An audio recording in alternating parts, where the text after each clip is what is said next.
i-mix niya mga tol.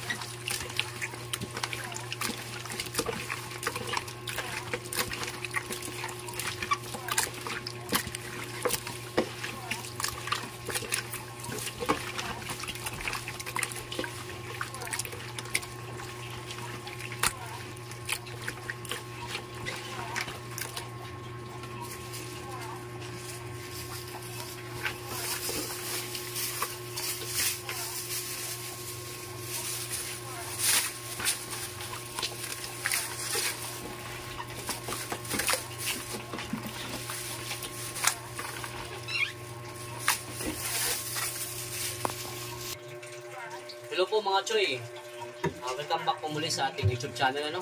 At for today's videos po, meron po kaming ituturo sa inyong tips para po sa pagmamarinate po ng manok natin. At ito po yung manok natin lahat para bukas po, prepare natin para bukas. Konting tips lang mga Choy, kapakita namin.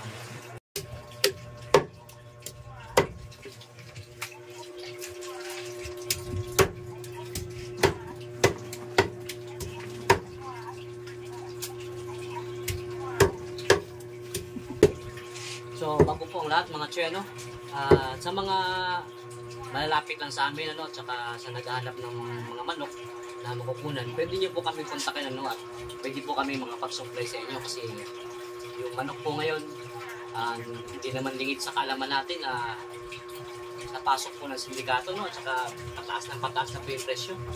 At saka mahirap po kumuha ng supply ng manok ngayon. Yun po mga Choy, PM nyo lang po kami kung nangailangan kayo ng manok. At masabi nating tama lang yung presyo kasi buhay-buhay lang, kumbaga sa Bisaya dito sa amin, buhay-buhay lang. Yun po mga Choy. So ayun mga ka-Choy, tapos na tayo mag-marinate. Yung mga na-marinate natin, mga umaabot po siya ng 107 kilos po, kasi kakakuha natin ng manok na yun Ito po siya lahat, Ayan. Lahat.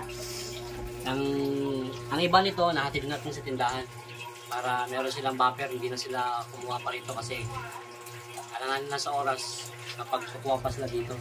So kung napapansin nyo mga Choy, hindi namin sinama yung leg sa manok natin pag mamarinate. Kasi po base po sa experience namin, kapag ito nakahalo sa manok natin, tapos kapag nagluto ka ngayon tapos hindi naubos, may halo leeg, kinabukasan basta hindi siya yung ang tawag yan, yung freeze ng maayos, madali pong masira, nadadamay lahat, madadamay yung ibang manok na kasama niya, tsaka yung pag niluto mo madadamay din yung mantika mo, tsaka siyempre madali kasi ito masira based sa experience namin yung leeg. Kaya po yun po yung tips ko sa inyo mga Choy, kapag nagmamarinate kayo, huwag yung isasama yung leg, ihiwalay nyo hanggat maaari. Yan po. Ito po yung yung manok, yung leg natin na tipo natin. Yung iba na dala natin sa kabila kasi meron din kasi mga customer na naghahanap ng leg.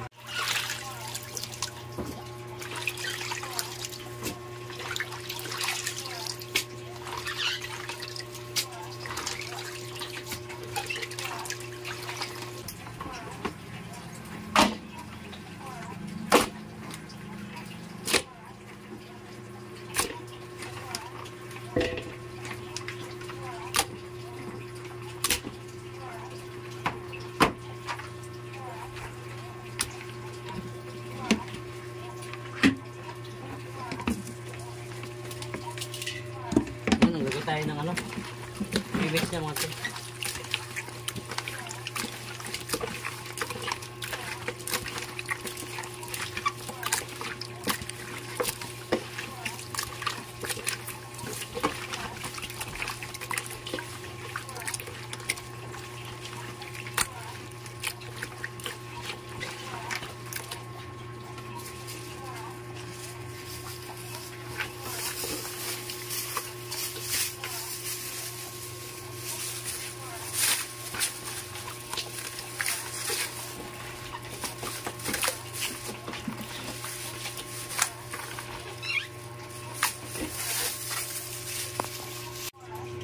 Tsaka make sure natin mga choy, no, dapat yung pinaglalagyan ng manok natin, yung freezer natin dapat malinis siya bago natin ilagay yung manok para hindi makontaminate o madaling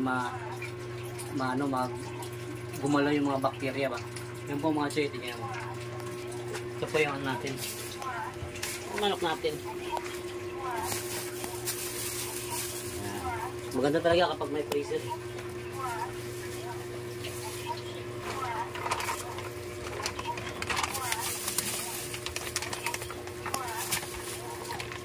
Yan mga choy.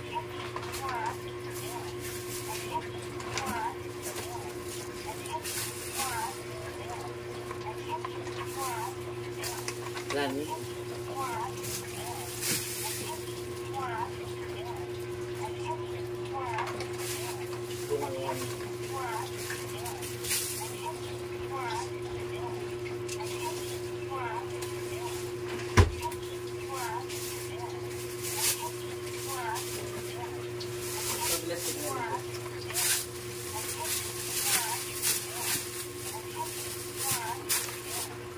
Yan.